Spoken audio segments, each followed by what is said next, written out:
Well, hello everyone, and welcome to Risk. I'm Lee, and this is a excerpt from an interview I did on December 2nd, 2021 with Dave Kranzler. It's almost completely focused on the stocks in ARK, Kathy Wood's fund, as well as the NASDAQ. It's quite interesting and well worth watching. If you enjoy it and want to see the full interview, just click at the end of the video or look in the description for a link. Thank you so much for watching Risk. We'll see you soon. My personal account, it's a mix of trying to put bearish bets on a lot of these crap stocks, these insanely overvalued, the modern equivalent of the 1999.com stocks. Yeah, of course. And if people are wondering, examples of that, just go look at all of ARK Fund's holdings, ARKK.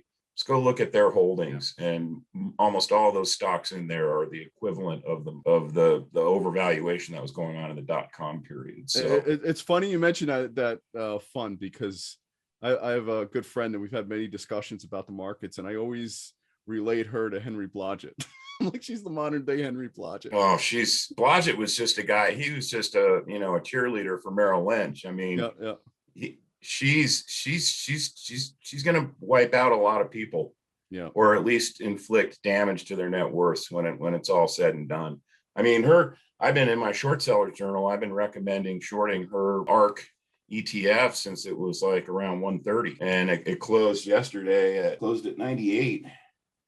And so it closed at 99 today. I mean, even with the NASDAQ up, NASDAQ was up almost 1%. I mean, her fund barely flinched. So not a good sign for that portfolio. Oh God, no. And part of the problem is with a lot of her holdings is they're illiquid as they are, already. And she owns between 10 and 20% of some of these stocks. She owns the whole entire issue, 10 or 20% of the entire issue. And then there's some mirror funds that mirror her fund. There's a couple out of, I think, Japan, or I think there's one in China. And so, amongst those four funds, they probably have 30, 40, 50% of a lot of these stocks. I mean, when we see what happened, was it Monday when the Dow was down 700 or something? Mm-hmm. When we see what happened, well, just say this week, a couple of the days this week, not including today, when that happens and you don't get a bounce like you had today, it just keeps on going. Like December 2018, or late February to late March 2020, where the market just keeps going down 2-3% every single day. And she's not gonna be able to sell a lot of those stocks. Those are not liquid stocks where you can get in and out of easily. And right, exactly. To your point with so few holders, and they're holding in size. They're not holding like 100 shares, or even right. 2,000 shares. They're probably So Katie barred the door when that stock starts to fall, right? Oh yeah, she's not going to have an exit. I mean, it's a lot of her positions will get completely incinerated, and she won't have been able to sell a meaningful amount. And another thing that she's doing, because there's two other shorts that I've been recommending for several months. One is DraftKings and one is Robinhood, and she's owns both. And it's like every day when they go lower, she buys more. And so DraftKings closed today at 31. I started recommending that as a short, like around 43 or 44. And then Robinhood closed at 24. And it was the same deal. I was recommending that as a short in the low 40s. And, she doesn't buy it every day, but on a lot of days where both those stocks were lower, she bought more, and now she's even way underwater on the stuff that she's bought, added to her fund. It's crazy. She's not having a relaxing weekend, I'll bet.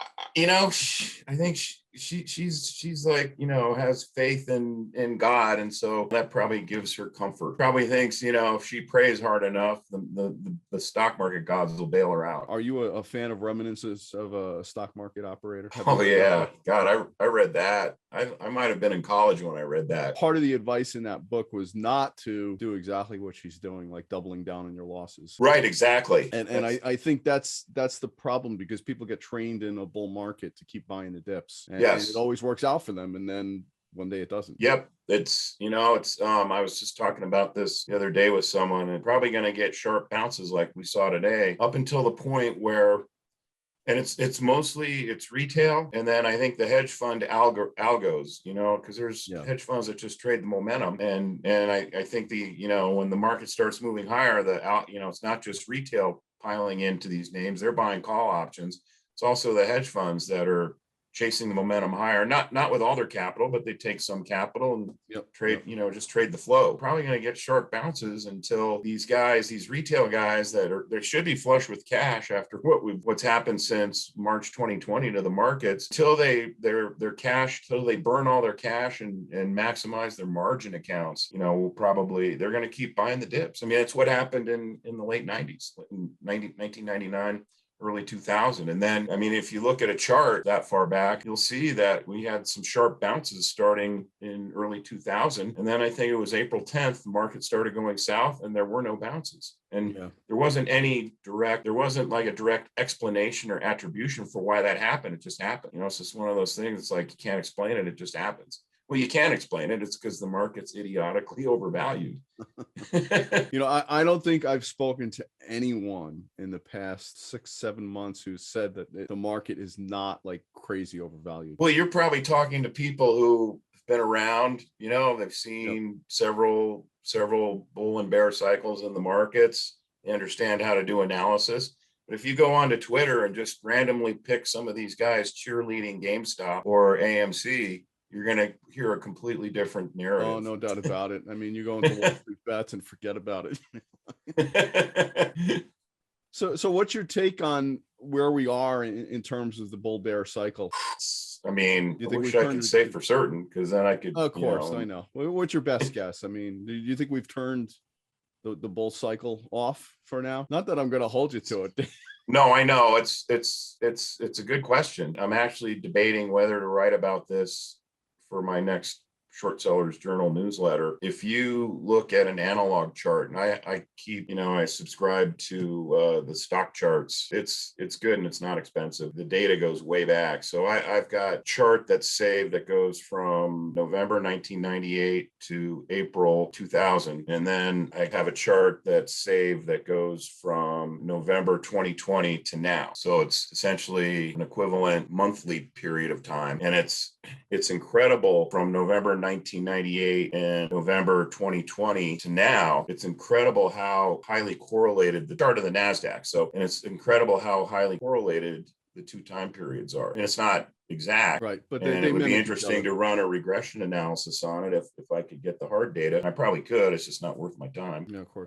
But I mean, you can just see visually how correlated they are. And starting in December 2000 or 1999, and I remember this vividly, the market started kind of going like this, and then boom, you had a peak in early March, and then a sell-off, and then a lower peak in late March, and then boom, it was pretty much all downhill except one big bounce early April. And then you can see, and it's April, starting April 10th, it just looks like an elevator with a broken cable. That's how quickly it went down. What year? So this would be March and April 2000. 2000, okay. Didn't we run up into August of 2001? I think the S&P and the Dow might have, because they didn't have their, but I'm just looking at the NASDAQ. The NASDAQ, okay. That's where the idiotic overvaluations are for the most part. Well, now we have stocks that are tremendously overvalued. I guess to kind of circle back to your original question about where do I think we are in this cycle, I mean, it depends on what the central banks, especially the Fed, do from here on out. I mean, they're talking taper mode, at least they have been for the month of November, or part of the month of November. And it said right in the Fed minutes that they're going to reassess the taper after December to decide, paraphrase it, it basically said, we may increase the amount we taper or we may abandon the taper. It was the taper for November and December were the only two that were etched in stone. If they increase the amount that they taper, I don't think it's any coincidence that they started buying less treasuries and mortgages in November last month, and all of a sudden we're seeing the stock market get really rocked. Yeah, of course, less liquidity to support it. Yeah, and I think that tells you just how fragile the stock market is. And that it was the same thing when they tapered. I think it was 2018. I'd have to look at the date specifically, but it was when I think Yellen was still in there. I think it started with her, and it was not a big amount. And she was also trying to nudge interest rates up. I remember it'd be like 1/4 point every 6 months or something. It's like, what? Then the Fed actually started printing money again in September 2019. If you remember that, they called it temporary repos. Yeah. And then the temporary repos turned into monthly repos, and then indeterminate maturity repos. It was basically a cover for QE, but effects of the previous taper and slightly hiking up interest rates, you can see the stock market market started tipping over probably in January, before COVID was really even a thing back then. I'm certain that was the fallout from when they tried to taper originally and had to stop because the stock market was, remember that was December 2018 when the S&P fell like almost 20%. And then on December 26th, Powell came out and said, okay, no more, we're gonna support the markets, don't worry.